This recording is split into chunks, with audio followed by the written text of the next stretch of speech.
Hello everyone. In this video, I'll guide you through the exact process of listing and successfully selling your Valorant account on the G2G marketplace. First, log into your G2G seller account and make sure your payout details and identification are fully verified to prevent any withdrawal issues later.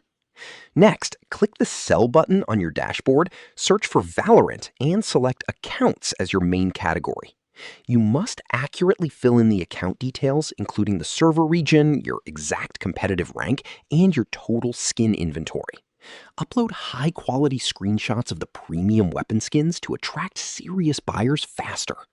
Choose automatic delivery for an instant hands-free credential handoff, or manual delivery to transfer the login details yourself via chat.